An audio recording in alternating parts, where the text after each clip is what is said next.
We wish the best for the former president's health. And, it sounds pretty serious, but hopefully he makes the right recovery. Like, I will say, whether the right time to have this conversation is now or at some point in the future, we really do need to be honest about whether the former president was capable of doing the job. And that's no, that you can separate the desire for him to have the right health outcome with the recognition that whether it was doctors or whether there were staffers around the former president, I don't think he was able to do a good job for the American people. And that was J.D. Vance earlier in the week, I believe, coming home from the Vatican, when he was asked about the announcement that had been just made that ex-President Joe Biden has a stage 4 prostate cancer. So that is going to be part of our focus for today. But first, I want to say that I'm Claire Potter. I'm Neil J. Young. And this is the Say It Ain't So, Joe edition of our video cast. So let's start off with the news roundup before we get to all the news about President Biden. In a Rose Garden ceremony on Monday, President Trump signed into law, incredibly, a piece of bipartisan legislation called the Take It Down Act, which was co-sponsored by Democrat Amy Klobuchar of Minnesota and Republican Ted Cruz of Texas, which obligates social media platforms to remove sexually explicit images and videos taken or posted without consent, including AI-generated videos, otherwise known as deep fakes. And they have to do this within 2 days of being notified. This legislation was backed by Melania Trump. Of course, Caroline Leavitt, the White House press secretary, said that she herself, Melania, in the all 10 days when she's been at the White House this year, pushed through this legislation. And she made one of her rare appearances with her husband at the signing ceremony. Neil, what do we think about this legislation? Is it going to be a threat to free speech, as the adult industry says it is, or do we think it's a good thing? I think it's a good thing. It doesn't seem like this is really the threat to free speech that this administration poses to the adult industry, and they should probably, keep their eyes on the ball about what, they really stand to lose in their business. This seems like an obvious piece of legislation, not surprising at all that it was passed with such a bipartisan support. I don't think Melania needed to do any pushing here in order to get something like this passed. Also, don't think that's really how Melania operates, but obviously an easy moment for her to sort of make a rare appearance. I assume she had to travel to DC to do this because there's really no indication they're living together. It was passed 490 to 2. So that just, speaks to what a easy slam dunk piece this is. It also feels like a piece of legislation that, given everything else the Trump administration is doing, feels like actual policy in a way that's consistent with sort of typical presidential leadership. So that feels a little bit noteworthy. I don't know. What do you think, Claire? Well, I think everything you say is right, Neil. And I actually hate online porn. One of the things that reading about this really caused me to think about is how much these big online sites like OnlyFans are like Facebook. And by that, what I mean is they want to have minimal oversight, minimal expense in moderating. They want people to upload as much content as possible, and they don't really want to enforce the law. And I think one of the things that has pushed this kind of legislation is not just very young people who have had their images stolen and put online. There are very famous people whose heads have been photoshopped onto bodies. Probably Melania Trump has suffered from that herself. But I think what it really doesn't address is a critical problem in pornography, which is how little control even people who are paid and sign contracts have over their own images. And I think back to someone like Linda Borman, otherwise known as Linda Lovelace in Deep Throat, when she was able to escape from the man who was her manager and who beat her and forced her to perform in these films. she was not able to gain control over the film itself. And essentially, her life was destroyed. Yeah. And there are a number of adult entertainment people who talk about this, about how once you are shot out and you're relatively young, if you're a woman, maybe in your late 20s, your image is all over the place, and it's very difficult to get a real job because you are so identified with the erotic film industry. So I think it's a good first step, and I think it's a good shot over the bow Mm, of the online porn industry, but it's not enough in my view. interesting. Yeah. So let's go to another aspect of entertainment that Trump has his sticky little fingers in: Major League Baseball, which is the latest institution to cave to the president. After meeting with Trump last month, the Major League Baseball commissioner, Rob Manfred, announced that he was lifting the ban on Pete Rose that was implemented by A. Bartlett Giamatti in 1989. Rose was banned from baseball because he had not only bet on games, but he had bet on games that he had participated in, games that he had managed as a manager. And let me just say, there is really one hard and fast rule in baseball, which is you're not allowed to bet on it if you're a player. And he broke that rule. You can do anything else. You can like sleep with everybody's wives and the entire pitching staff. You can, do terrible things to the fans, but you cannot do that one thing. And that was what Pete Rose did. And then he lied about it for Hmm. decades. Yeah. Now, this move by Major League Baseball makes Rose eligible for the Hall of Fame. What do you think, Neil? Well, this is clearly, Trump getting another institution to cave to his will. And so this is, the bigger picture of this all is the sort of authoritarian bent that he has to go after every major institution in all these different ways that serve to, enhance his power and to undermine sort of institutional independence. Um, it's also worth noting that like this is clearly only has happened because Trump asked for it to be done. There was no internal Right. commission that was wrestling with this decision. This was settled law as far as the Major League Baseball was concerned, right? Like he was Yeah. never going to be up for this. And I think they are covering their behind with this sort of broader policy they're putting in place that's, brought a lot more, 18, I believe, baseball players back into eligibility, including Jackie Right. Robinson. But like, that's just a way of covering up what this is actually about, which is that Trump Right. has these fixations and these obsessions. It's not surprising that so often those are fixations, and those fixations and obsessions are of wronged white men who, by restoring them to some sort of position that's been taken away from them because they broke the law or broke rules. I mean, that's what the project is, right? Right. And that's really clear. But um, and I mean, we should say, first of all, two things. Remind people, Pete Rose died last year. Secondly, this doesn't mean he'll be inducted into the Hall of Fame. He still has to get voted by their board Right. into there.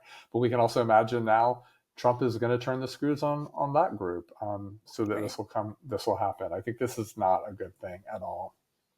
Yeah, and what's interesting too is that baseball has this place in American culture as like the essence of what America is. Other than lacrosse, which was invented by indigenous Native American people, probably baseball is the only truly American game. And so it's invested with all of this sentiment. One of the other people who was reinstated as eligible is a guy named Shoeless Joe Jackson, who was a member of the so-called Black Sox team in That's what I meant to 1919. say. I think I said Jackie Robinson. I think you did too. Yeah. Big error on my part. Yeah. Jackie Yes, thank Robinson you. is in. But one of the sort of perhaps apocryphal stories about Shoeless Joe Jackson is that after he was banned, after the whole thing came Yeah. out, that Jackson was walking down the street in Chicago and a little boy stopped him and said, "Say it ain't so, Joe. Say it ain't so." And, similarly, I remember when Pete Rose was banned because he played for the Phillies for a number of years. It just broke my heart because he was like the essence of, and the Phillies were a terrible team for my entire childhood. he was the essence of the guy that never quit, the guy that never stopped. There's a statue of him sliding into second base head first, which he Hmm. did all the time. And so the idea that this guy was really kind of a fraud and was playing us, um, that makes me think journalists will think twice before co-signing this, don't you think? The decision, his sort of, The which Hall of part of Fame it? thing. The Hall The of Fame Hall of thing. Fame thing. I don't think Yeah. journalists are going to sign on to this at all. Yeah. I mean, I think the sports commentary around Pete Rose has been pretty consistent for well over a decade. Um, I don't know. We'll see. I mean, we also see media sort of moving in different directions as a way to sort of Right. hold Trump at bay. So who Right. knows here? But I think, again, the bigger point is Trump is using presidential power to pressure institutions to bend to his will. And, another example of that today is apparently like they're putting pressure on Harvard University to not Right. allow for any of their international students to attend next year, to have their, Right. visas denied. So it's just an example in which every time Trump has put pressure on these institutions and they've caved, and they've done so as some sort of compromise or accommodation on their part to sort of stop the pressure. What we've seen is that pressure continues because there's an ultimate goal of just like undermining all institutional autonomy here. Yeah. I'm glad you brought up the Harvard thing, Neil. When I saw it, I was just shocked. And then a part of me said, well, of course they're going to sue about this. Of course Yeah. they're going to get a stay. But, we're talking about around $6.3 million in tuition and the careers and hopes and dreams of 7,000 international students. I mean, that's a terrific blow. And there is no need to punish those people for whatever Trump's vendetta is against Harvard. Very glad you brought that up, Neil. And I just think to So, add to that number, because I mean, the tuition, is one thing. The, dashed hopes and dreams potentially of these hardworking students who've been granted admission to Harvard now being on the line. And of those 6,000 students, apparently 600 of them are Israeli.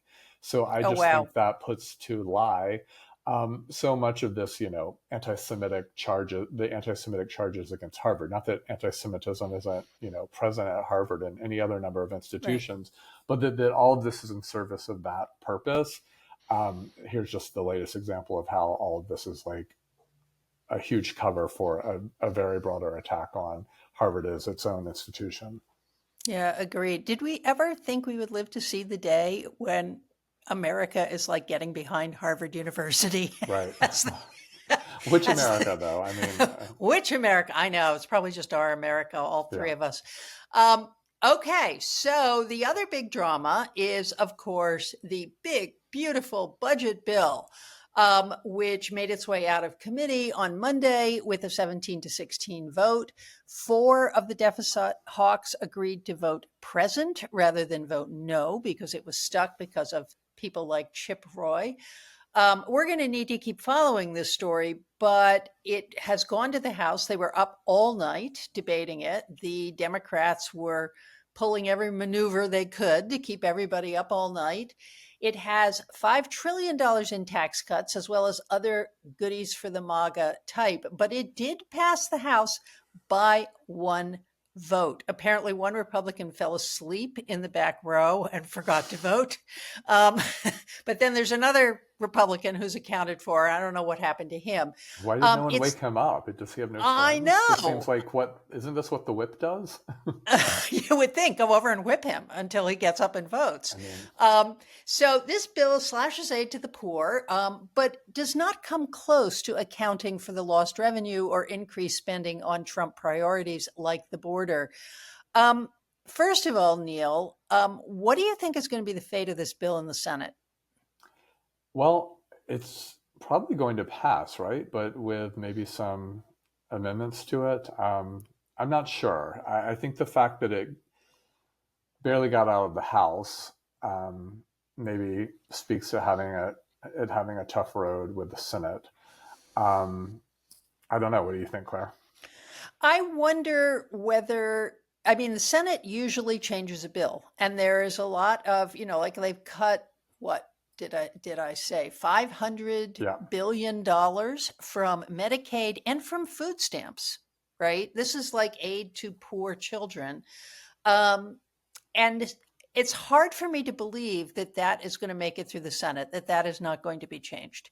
I also wonder about the SALT deduction, which was a big trigger. And for listeners who don't know what that is, it is state and local taxes, which in the first Trump administration, they lowered the deduction, the mortgage deduction that anyone could take. And now they've raised it again. And that largely happened at the behest of suburban Republicans, Yeah. specifically from New York State. I don't know what's going to happen to that. So I think what depends on the fate of this bill depends on whether the Senate makes changes that the deficit hawks in the House cannot stomach.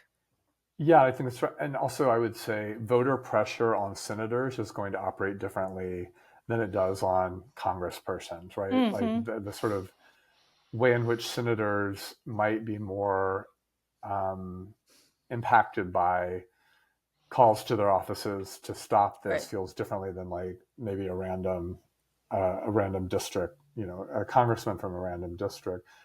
Josh Hawley is not really happy with this legislation in a Right. lot of ways, and it's sort of surprising me how much he's spoken out about components of this. I think especially around Medicare and Medicaid. So if that's happening, you imagine that there's other potential cracks here that will have to be addressed, and will potentially be addressed with real revisions to its current proposals. Yeah, as I understand it, part of Josh Hawley's problem is that his state will be disproportionately affected because of decisions they made at the time of Obamacare passing. And then the second thing that's happening is that apparently states levy a tax on Medicaid spending, which this bill will make illegal. And so they bill the federal government for this tax on Medicaid spending. And it's sort of it's a complicated maneuver, but basically you get the Medicaid bill, the federal government pays that, and then the state attaches a tax to it. And that's how they close their budget gap around medical care for the poor. And this bill says, no, they're not allowed to do that anymore. So there are a number of Republicans from very high Medicaid and Medicare states who are very, very nervous about what's going to happen to their state budgets. Well, this is conservatism in a nutshell, right? When it impacts Right. me directly, especially my Right. political future, Right. I have a different view on things. But, I also just wanted to toss in here the kind of enduring influence of Ronald Reagan's trickle-down economics, which, of course, was the theory of Reagan's first administration that if you cut taxes for the wealthy and for corporations massively, that money then gets reinvested in ways that trickles down to other people, so that it's not really a tax cut. You get the money back in increased economic activity, in increased labor force participation, which means more people are actually paying taxes on that and so on. And of course, George H.W. Bush famously called it voodoo economics in the 1980 campaign. He lost that campaign to Reagan and became vice president. But trickle-down economics has kind of stuck with the Republican Party, but they don't seem to feel any need to explain it anymore. Yeah, it's baked in. I think it is the overriding economic philosophy of the right, and certainly the big shaper of their political imagination when it comes to economics. And I think that there's one way to imagine, to remember Reagan advocating for this in 1980, and the way in which that, I think, even as it had its critics at the time, had a lot of people who were intrigued by it and were willing to extend it, the possibility that this, coming out of the 1970s and stagflation and all that, I think it wasn't hard to convince a lot of Americans that, hey, we cut these rates on the top, it gives them more money. What do? They build an additional factory. They hire more workers. That just speaks to sort of the general optimism Reagan was bringing and the sort of general economic philosophy he had. But we've gotten now 4+ decades of economic data that basically has shown it didn't work at all. And George H.W. Bush was right about it at the time. And that actually economic data shows doesn't work at all. This is not how the wealthy operate when the money is given back to them. They hoard it. Are they doing their own investment strategies that aren't job promoting and aren't and don't just redistribute that windfall to them? So it's one thing in 1980 to advocate for it. It's another thing in 2025 to still be beholden to it. I also think it's worth just saying with Trump's sort of economic philosophy, you have sort of the vestiges of trickle down economics, and combined with tariffs, which is not a scenario in which I think you can imagine Reagan or even Reaganites ever operating in, but here we are. I know the economists must just be modeling in their sleep. I mean, this Literally. is such an unbelievable conjunction of events. Okay, well, speaking of money, Neil, the donors to Heritage of Pride, which coordinates the annual celebration of the Stonewall Rebellion in New York City, are reporting that sponsorship is down about 25%, which is not good news for an organization that is already hundreds of thousands of dollars in the red. Some major donors are also asking to be anonymous. Is corporate love for LGBTQ people out of fashion now, Neil? It seems like it, and I think this is really sad and troubling, and also just a reminder of how fickle corporations are, that these are not commitments to larger values and principles as much as they are investing in trends that they sort of are riding the wave of. And there has been a ton of criticism in the LGBTQ community, I'd say sort of more from the left, but I think it's a criticism that like a lot of people have had through the years of the worry about the sort of large participation of corporations in things like Pride Month and Pride parades and stuff like that. And sort of the anti-capitalist wing of the LGBTQ left that has, really criticized that. And I think I've often been sympathetic to that. But I think, this development is really concerning because as someone who's written a lot about the history of the fight for marriage equality, Wall Street money, fat cat donors, and big time corporations were essential to both the fundraising to support the legal challenges to the marriage ban and also to, I think, creating a culture that was spread throughout the nation in support of LGBTQ rights and particularly of marriage equality. So having these corporations sort of step away from that role, that commitment, that voice, I don't think is a good thing. Yeah, I agree with you. And probably few people have been as informally critical of Heritage of Pride than I, since I first moved to New York in the 1980s when at least the march was still actually a pretty radical thing. And then, of course, AIDS struck, and the march was really dominated by ACT UP in many ways in the 80s and 90s, and dominated by that kind of ethic of like, put all the freaks you can find on the street kind of thing. And then you see a real pivot around the turn of the 21st century where it becomes all about the money and all about the corporate sponsorships. And the last time I really saw it, I think, was 2 or 3 years ago, something like that. And there were these phalanxes of corporations like Citibank and Target and Walmart, and basically all their gay employees would surround the float and so on. So it was this kind of celebration of pluralism, or at least sexual pluralism in their corporations, and showing us all, see, we love you. It is, as you're suggesting, Neil, a good suggestion that corporations don't love us and they never will love us. But it is actually another indication of how unbelievably soft, in terms of courage, these corporations are. Because, of course, this is all about Trump going after LGBTQ people. Yeah, of course. And, I think this is potentially the tipping point to much larger abandonment of LGBTQ persons across, lots of sectors and across lots of different communities. And it's a capitulation to the Trump administration. This is the word we keep using, but it's the thing that is happening over and over again. if we can say that maybe take this step back, or if we can sort of stop doing this one thing, then that'll get us out of, his glare, and that'll keep us safe, and that'll also stop whatever the attack is.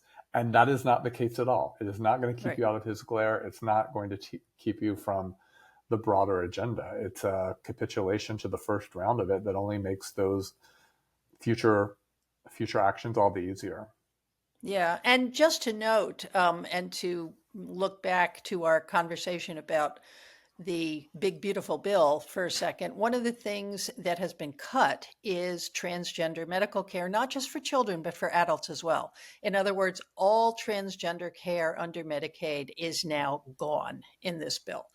And so I think we're beginning to see what you and I predicted about a year ago, which is, the protecting the children conversation has advanced to all transgender people are bad. And I hope by this time next year, we're not seeing the stigma expanding to include all lesbian, gay, and bisexual people, but it's trending in that direction. I think we know that's exactly where it's headed. And I've been pounding my fist about this since, the last couple of years, finishing up my book and having conversations about it. That's what all this was about. It was an opening wedge issue and a broader assault on LGBTQ rights. Yep. And there are people who have said aloud, including sitting Supreme Court justices, that marriage equality should be re-examined and overturned. There's people who are actively working for that at the state level and in lots of different places. This is not something that's hypothetical or abstract. It's something that's actually at work. And all of these things are cohering around that development. And I think, a year from now, if we're lucky, Claire, Yep. 6 months from now, I really think all of this is absolutely on the line, and it's going to happen at a alarming clip. Yeah, I agree. Well, speaking of alarming, Neil, Joe Biden is back in the news, and the initial impulse for discussion was this new book by Jake Tapper and Alex Thompson, Original Sin: President Biden's Decline, Its Cover-Up, and His Disastrous Choice to Run Again. That conversation, after 2 or 3 days, was then overwhelmed by a second piece of news, which is that former President Biden has stage 4 prostate cancer, and it has spread to his bones. And it sounds like not a good thing. So I want to start with the conversation that has been provoked by the Tapper and Thompson book. And there are a couple of other books that have come out too, but this is the one that's really, really in the news. And I want to say up front, I actually read it. I bought an electronic copy last night and read it. And we can return to that. But what were your initial responses to once again, everybody agonizing over Joe Biden's decision to run again in 2024? My initial response to it may be different than my response to it now, 1 week later. Right? This is really, a lot of stuff has happened in a short period of time. I think the initial response, I was like, so what? I don't care. None of this is, right. This is not the time to Monday morning quarterback, the Biden administration, the 2024, strategy. We have a person who is setting the Constitution on fire, who is calling up Putin and handing over state secrets and allowing him to do whatever he wants in Eastern Europe. Why is that not the only thing being covered? That was sort of my initial feeling about this. I think the cancer decision, or the cancer announcement, complicates this story a little bit. I will not read the book. I read the excerpt in the New Yorker. Oh my goodness, I found that difficult to get through. It just felt so soapy. And I think there's a part of me that's just mad that Jake Tapper is likely making millions of dollars off of this. And it just feels like just the worst excesses of sort of insider belt punditry. Right. I was really, really moved by and persuaded by our friend Michael Tomasky's piece in the New Republic, which I think takes a very sober, principled examination of what's going on and saying that this is actually an incredibly important, piece of news, a series of news that we really need to wrestle with, and especially that this is something that like the Democratic Party has to account for and has to think differently going forward. So let's link to Michael's piece in our show notes, and everyone go read that, and maybe, I don't know, don't give Jake Tapper more of your money. Right. Well, okay. So one of the reasons I wanted to read the book is when you read excerpts, they usually pick something pretty salacious, which I agree with you. It's very hard to read that excerpt. And we're going to link to that too, listeners. It's in the New Yorker, May 18th, 2025. But I read the book and I actually learned some things. And I want to say the book has a central flaw, which is absolutely obvious to those of us who are historians, which is we are much too close to these events to write about it accurately. So what Tapper and Thompson do is they say, this was about the groupthink and paralysis in the Democratic Party. But what it was really about was this very close circle of people around Joe Biden. That's right. One being Jill Biden, who would not allow reality to dictate the events. The problem with this is we actually get a very vivid sense of the sort of outer circle who talked to Tapper and Thompson, whether it's David Plouffe or trying to think, not Ron Klain, because he was inner circle. But there are sort of a lot of outer circle people, Congress people that they interviewed and so on. John Favreau, donors. John Favreau, yeah. But they were never able, of course, to talk to Jill Biden, and they were never able to talk to Joe. They were never able to talk to Hunter. They were never able to talk to Ron Klain. So the people who they say are essentially responsible for this, we know almost nothing about after we finished reading the book. What we do learn is how the Democratic Party functions as a decision-making machine, which is not very well. And I suspect that's true in the Republican Party as well. What do you think, Neil? I think so. I mean, these are enormous institutions, like how bureaucracies really, as we should understand them, and how decisions get made, especially under enormous pressure of time that we're talking about here. I mean, this seems such a moment in which hindsight is 2020. And I don't think any person watching would think that there were no signs that Biden was in decline. Everyone knew that, but I think the question is what to do about it, and what was the state of that decline, and how did people who were in the midst of the White House and the administration, how did they navigate those questions up against the real pressures of the campaign and the time cycle and all of that. I mean, I thought you were going to say that the big flaw in the book was that it was written by Jake Tapper, but I'll stop hitting on him. But I think you're absolutely right that there's this is the problem or the challenge of journalism. It can't take that long view.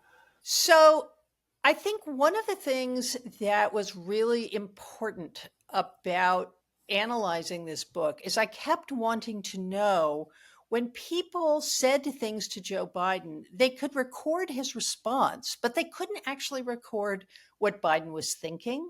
There's no report of the conversations that Joe was having with Jill at the time.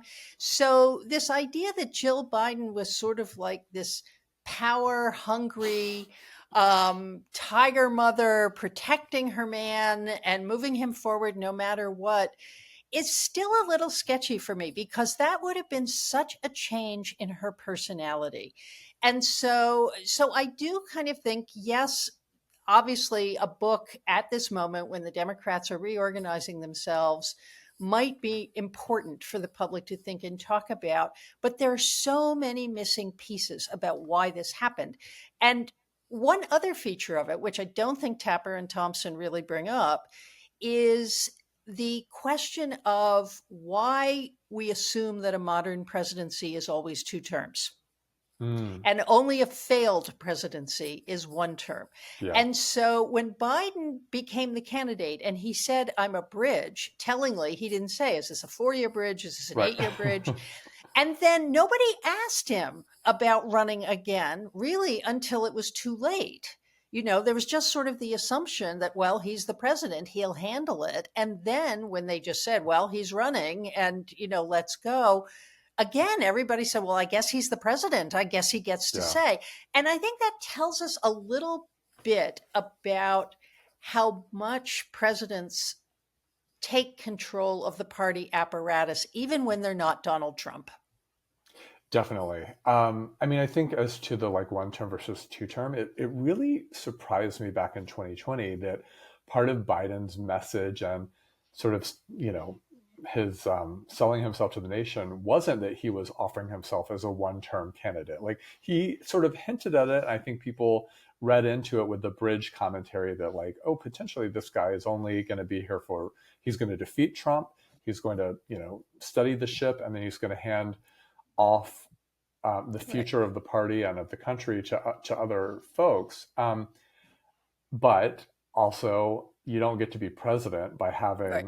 constraints on your imagination about your own life and your potential and your future. I think the Jill thing, I'm really glad you said that, Claire, because that has been a little bit stuck in my craw, the sort of commentary around Jill Biden, that she's the worst actor here, that she was puffing him up and telling him that he should do this because she has some, uh, addiction to power, which I don't think I've ever observed that from her. It's No. certainly not something that she gives off. Not to say No. that there isn't some element of that there. I'm sure it's really nice to live in the White House and to be the wife of the president, but it was never substantiated by any hard evidence that made those sort of analyses of her feel potentially true and valid. And I think, one of the pieces we read, I can't remember which one it was, said something like, the role of in a marriage, the role of a husband or a wife is to speak truth, in love. And I was like, I think there's a lot of marriages in which no one speaks truth to love. Like, how do you think people stay Right. married for 50 plus years? Like, have you read a book about the history of American marriages, especially in a heterosexual context? No offense. But like this idea that like that's what a partner does is like they're the one. Right. No, actually, the partners are often the ones that are most invested in your own mythologies, Right. because of course those are the mythologies of the marriage itself.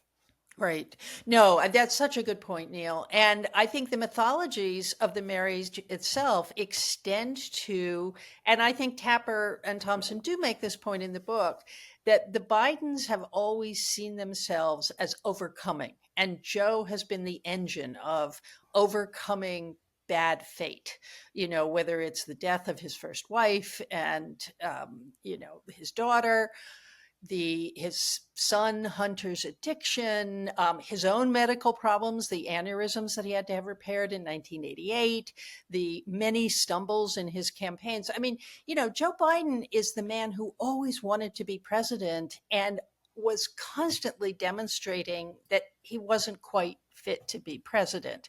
And then, of course, we were all so grateful when he ran and defeated Trump. I do think that the question of the wife also, and this assumption that a spouse always knows what's going on, is belied by a great deal of research that says that spouses are often the last ones to admit Yes, that there's something terribly of wrong with course. a loved one. Yeah. Yeah, exactly. Um, And I think everything you just said is such important context for how this family makes decisions. There has been unbelievable trauma in their life. yeah. And that trauma has been used in a lot of ways to enhance Biden's biography and his Right. profile. He's obviously, I think any political leader uses the challenges of their life to form a narrative that connects them with the American people, all that. And also how much must that have understandably distorted their views of reality and of Right. decision making in the context of trauma, and especially in the context of disease and death. So, Right. there's all this stuff that's coming out now about them not being truthful about Bo's diagnosis and what they Right. revealed to the public. I mean, on one hand, yes, I think that can go in the ledger on the side of like how open and honest and transparent were the Bidens as a political family. Yes. And also, it seems really easy to understand that this is a family that doesn't want to face difficult things, or at least doesn't want to face difficult things in the way that like a politician might expect it to do so, with full openness, full transparency. Like maybe they didn't want to admit this to themselves, and admitting it publicly is in such a bigger admission than like grappling with it internally. And I imagine that was also the case with Biden. Although I think this whole stuff about the prostate cancer, it's still, we don't have enough information about it, because That is correct. this whole thing that it's being kept as, it was kept as a secret, that he like, that everyone knew it, then they weren't telling anyone. But then there's also all this, like, you know, all these medical doctors are writing about how, well, after you get to be 70 or 75, you actually don't get the PSA anymore. And that because basically there's no purpose in knowing it at this age. And I mean, there is the clip of Biden in 2022 saying he has cancer in this bizarre sort of press conference moment. So who knows? But I think like the clarity around what the actual timeline of cancer and its diagnosis is still not completely clear right now. Agreed. And I think one of the things the cancer diagnosis points up, and of course, there's this whole narrative on the right that the only reason the cancer diagnosis has come out now is to kind of quash the publicity about the book. And I just wish these people would just shut up. You know, and it's obvious that they, of course, are hanging on to all of this to distract us from the big, beautiful bill and, you know, everything horrible. And Trump's own cognitive decline. And Trump's own cognitive decline. Exactly. If we want to talk about health. Right. Exactly. Don't ask me that question. Ask the lawyers. But I think it also points up some real holes in how we think about regulating the presidency at a time when politicians are older than they ever have been. And obviously things can happen to politicians when they're much younger, and they can have, you know, I mean, Biden had an aneurysm. One theory about his cognitive decline is it's a kind of delayed response to the two aneurysms that he had clipped. But the other thing is, when you have presidents, senators, congressmen in their 70s and 80s, these questions will become more and more frequent. And you either have to decide that there is going to be an age limit on people being able to inhabit these offices, or you have to have procedures that are accurate and knowable. One of the things I saw about the possibility about Biden's cancer, and it is true that sometimes there's no sign of it, and all of a sudden you get this accelerated thing. I have read that from one oncologist. But I read something else that said, well, you know, if a doctor doesn't test for something, even if they think there might be a problem, if they don't test for it, there's no diagnosis and therefore nothing to reveal to the American public, right? That seems so we've had obvious.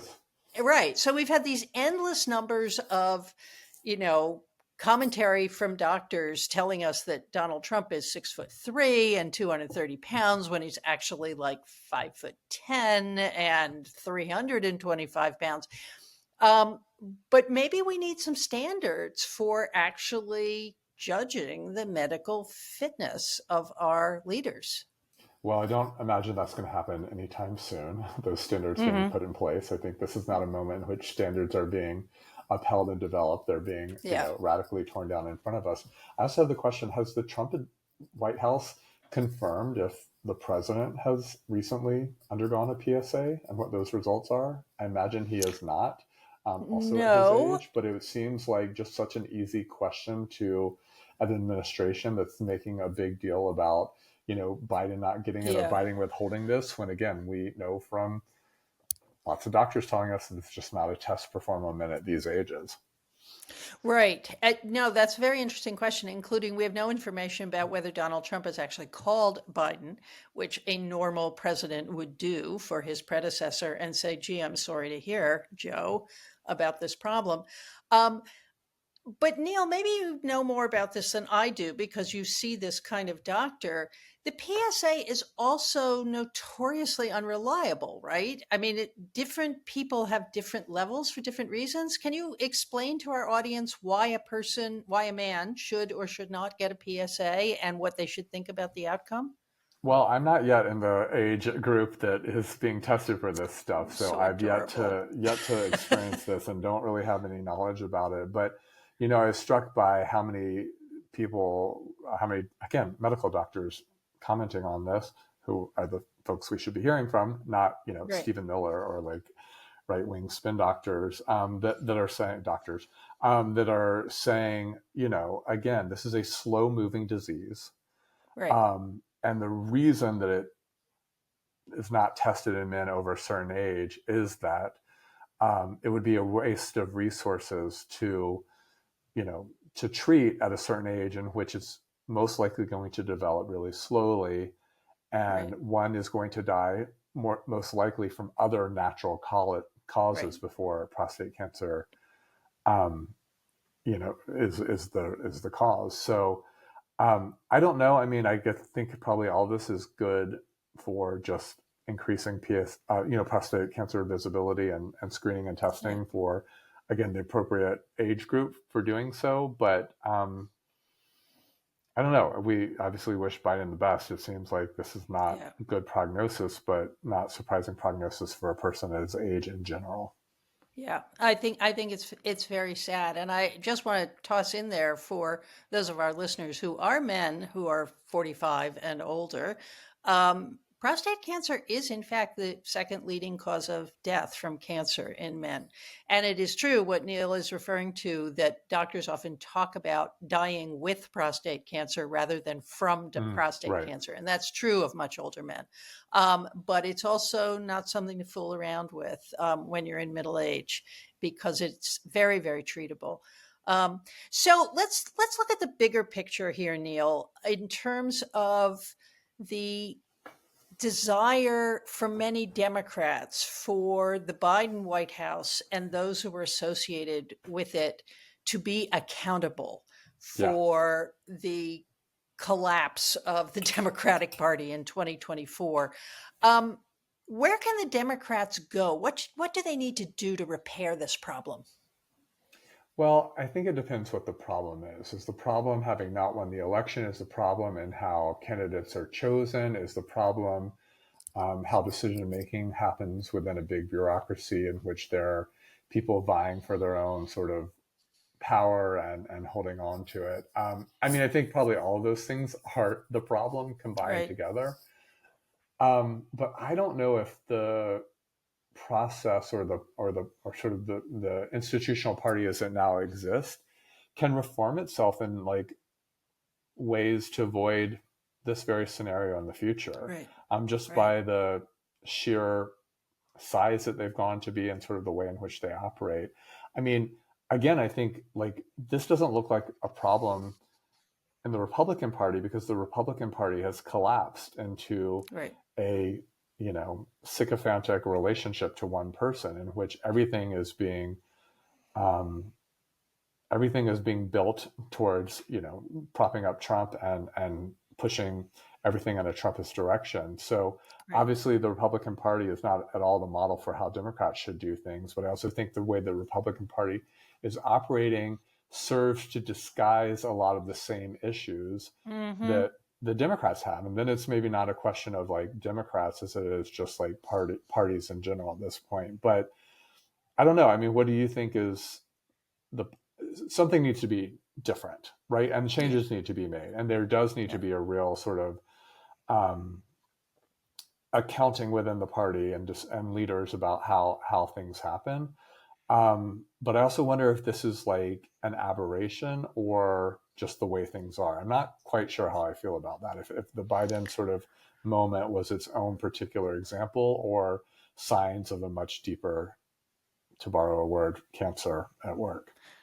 Yeah, I think there's a much bigger problem. I think obviously everybody was playing footsie with Biden around his candidacy. There were people back in 2021 who were saying, I'm not sure this guy can make it. It seems like a lot of people knew that what is a normally punishing schedule for a president was simply not a schedule that Biden could maintain. Being president of the United States often requires crossing multiple time zones in 3 or 4 days. And he was just whacked by it. So even beyond mental decline of or physical decline of the kinds we've been talking about, somebody who is in their 80s simply cannot do that job the way it is configured. But I think also what you're pointing to is whether the Democratic Party can continue to run elections the way they are configuring them. Right. And we're seeing two things right now, this sort of like horse race, like months after the last election, the horse race of who's going to be the next candidate, competing alongside this narrative of like, oh my God, how did we let that happen in Right. 2024? And that adds a general incoherence to things.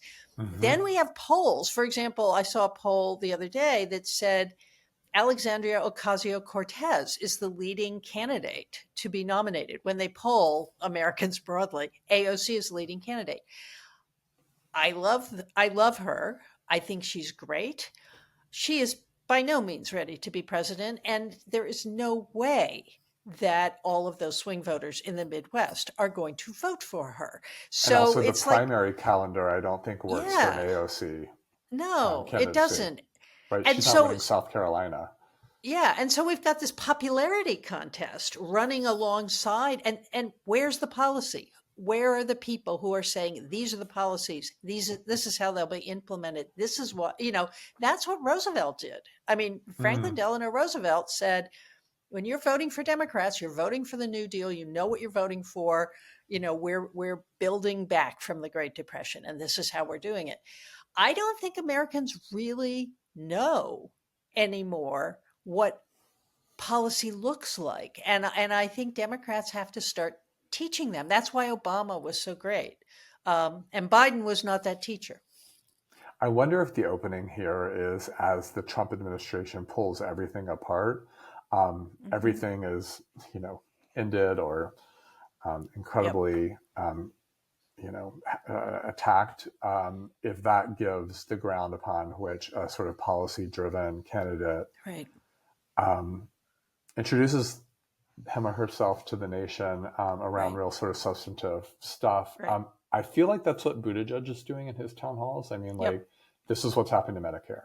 This is what's happening to the transportation system. This is what's happening to veterans. And so, again, I think the horrors of what Trump is doing to our systems, our laws, our ways of operating is horrific, but perhaps it also will bring about candidates who really respond substantively, and that's what voters are looking for. Yeah. So before we go to what we want to go viral, Neil, just go out on a limb. Tell me who is your candidate for 2028. I mean, I'm a Buttigieg person. I think that's been pretty clear for a while. I love Pete.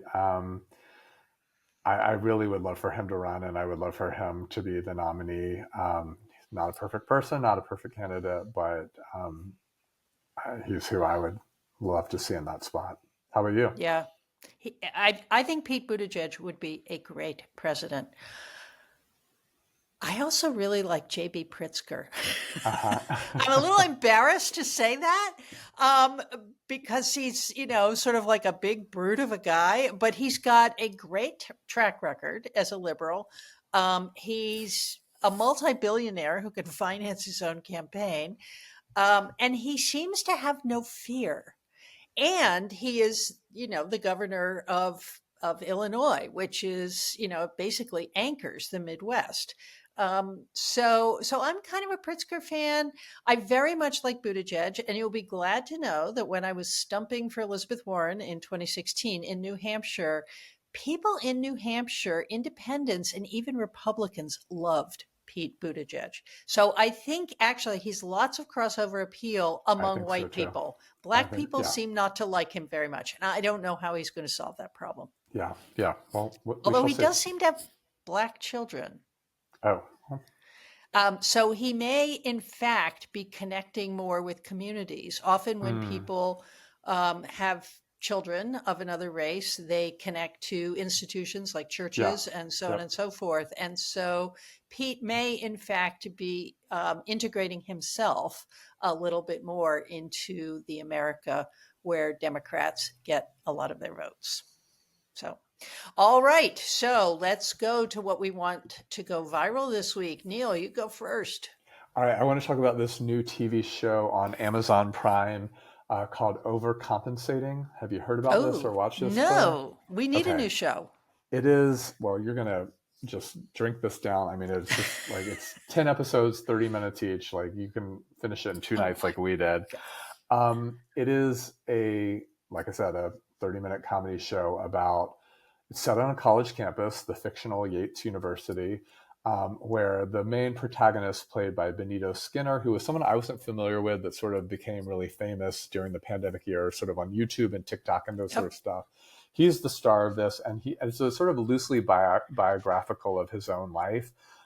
He plays this former high school football jock who's come to college and is gay, but is, as the title says, overcompensating as a like aggressively straight person in order to like, not be outed or not, not deal with this or whatever. And apparently Benito Skinner himself grew up in Boise, Idaho, where this character grew up playing football, and then went to Georgetown and was sort of in the jockey circles, and then senior year finally came out. So anyway, that's the sort of overview of the show. It ends the season with a bit of a cliffhanger, so I'm assuming there's season 2, and given how everyone's watching it, I think probably so. And it's like a college campus comedy, also with lots of different characters representing all the, there's the frat representation and the athletic representation, the nerdies and the improv crowd, and the like slutty drunk girls and all those sorts of things that are like just really fun as archetypes that I think he has a lot of fun with developing in this comedy. The thing that I want to say about it, and I've read no think pieces about this, like not one word about it, although I imagine a lot has been written. So I'm curious if the commentary has weighed in on this, but the show is really intriguing to me because it feels like it doesn't feel dated, but it feels like a throwback. I mean, this idea that the central plot is a jock coming, struggling with his sexuality and coming, and, whether or not to come out, feels like not the current storyline or conversation in 2025. This feels Yeah. really like 1990s, 2000 era type Yeah. storyline focus and plot. But yet at the same time, there's so much that's fresh and original and new and like 2025-ish about Yep. this show, that sort of juxtaposition of what feels like a throwback narrative arc and a throwback sort of problem in today's day and age feels a bit weird, are just sort of intriguing to me. And then I also think this is very much a gay comedy, which I would distinguish from a queer comedy. And I think those are, overlapping, but not the same thing. And I think in a lot of ways, it's been probably a while since we've had things that we would identify as a gay comedy. Yep. Or gay content. And so I'm not like endorsing that or saying it's good or bad. I'm just sort of commenting on it. But it made me think, as I was watching a lot of these episodes, about the piece you and I wrote recently about like gay normies, and sort of the history of normalization, and as a sort of as a queer project for respectability and rights. So anyway, check it out, Claire. I think everyone should watch it. And again, people, if y'all haven't read Claire and my recent piece in the New Republic about the history of normalcy for gay folks, check that out too. Thank you so much, Neil. That sounds great. I will start tonight. So mine goes in a very different direction. What I want to go viral this week is a novel by Amity Gage that is sort of making the rounds, called Heartwood. And it came out about 6 weeks ago, something like that. It is about a woman who becomes lost hiking the Appalachian Trail. And it's about all of the people who mobilized to find her, all of the people who have been left behind by her. It's about the business of what it means to conduct a search for a human being in thousands and thousands of square miles of wilderness in Maine. Hmm. And the writing about the forest itself is gorgeous, but the collection of characters and how the story is told is also very, very skillful. We have her writing in her journal to her mother. We don't exactly know how she got lost in the beginning, and I won't say because that will give a big piece of the story away. But there is a disabled woman living in an assisted living community who's trying to find her on Reddit and sort of quizzing people on Reddit about whether they've run into her. There is a guy that she was hiking with who was from the Bronx, who started hiking the Appalachian Trail because he was massively overweight and he wanted to show that he could do something and that he was a real person. And so it's about also why people take up this challenge of hiking the trail. It's really good about how physically hard it is. I don't know if you've done any extended backpacking or hiking, Neil. Do I look like I I have, Claire? no. Come on. But I did when I was a kid. And but never anything long, like, a few miles in and then you make camp by a nice little lake and stuff like that. This is an extended trip that people take for thousands of miles. And Amity Gage really tells you how they do it. Like they come out at certain trailheads and somebody is there to supply them. Or if you don't have somebody who's going to supply you, you have to hitch a ride into town so you can buy more stuff. It's a very, very difficult thing to do. But I think what I found most moving about Heartwood is that it's about what it means to lose somebody that you don't even know. Because the central character is this warden who was the first woman to be appointed a warden in Maine's Forest Service. And her attachment to finding people and her dedication to finding people and her sense of grief and loss when it becomes an increasingly remote possibility that she will find the hiker. Hmm. Again, Heartwood, Amity Gage, Simon and Schuster. It's great. There's a bunch of reviews out there of it. I will link to it if readers are interested. And obviously, you can go to the link and go to the Political Junkie virtual bookstore and buy it there. So, Neil, this has been real Real fun. All right. It's great real talking with you. fun.